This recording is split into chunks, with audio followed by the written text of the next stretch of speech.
everybody, Lara Trump here, bringing you the latest on the President's Week from right here at Team Trump headquarters in New York City.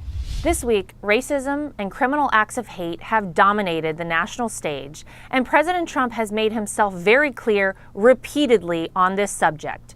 Racism is evil, and those who cause violence in its name are criminals and thugs, including the KKK, neo-Nazis, white supremacists, and other hate groups that are repugnant to everything we hold dear as Americans. President Trump's heart goes out to the family of Heather Heyer, who tragically lost their loved one at the hands of a murderer in Charlottesville, as well as the families of the 2 law enforcement officers lost in the helicopter crash on Saturday. The president condemns in the strongest possible terms this egregious display of hatred, bigotry, and violence. It has no place in America. No matter the color of our skin, we all live under the same laws, we all salute the same great flag, and we are made by the same Almighty God. The president said it best. We must love each other, show affection for each other, and unite together in condemnation of hatred, bigotry, and violence. We must rediscover the bonds of love and loyalty that bring us together as Americans.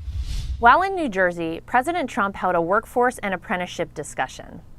Under this president, we began a historic initiative to expand apprenticeship and workforce training programs in all industries.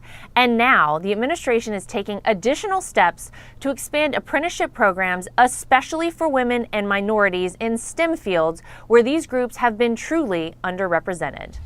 President Trump is making veteran health care a priority of his administration and has moved quickly to improve the Department of Veteran Affairs healthcare system.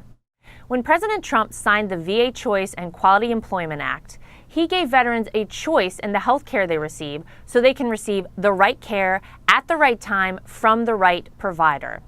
The president said, "In just a short time, we've already achieved transformative change at the VA, and believe me, we're just getting started." Vice President Pence traveled to Central and South America to meet with leaders from the government and business community to reaffirm the president's commitment to deepening bilateral trade and investment ties with the region and to build on the good work that has been done to bolster our shared economic and security goals. Vice President Pence made it clear in Colombia, Argentina, Chile, and Panama that America first does not mean America alone. Our interests are aligned, our values are the same, and the birthright of freedom belongs to both of our people. President Trump is taking the first step to ensure we protect American innovation and the intellectual property of American companies. IP theft directly harms the American economy and American workers. Reports suggest that China has greatly benefited from the theft of American IP, in some cases forcing American companies to transfer their innovation to benefit China. President Trump is following through on his promise to the American people to protect their IP so they can benefit from their innovation and continue to make America prosperous.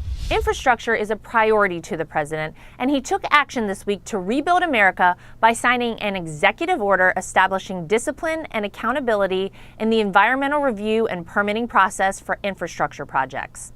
With regulatory red tape to jump through, major infrastructure projects are held up for years at significant cost to our economy. Under President Trump, crumbling infrastructure will be replaced with new roads, bridges, tunnels, airports, and railways gleaming across our beautiful land. Are you planning to be in Arizona next week? President Trump invites you to join him for a rally in Phoenix on Tuesday, August 22nd. Get your tickets today by going to www.donaldjtrump.com. We hope to see you there. Thanks for joining us, everybody. I'm Lara Trump, and that is The Real News.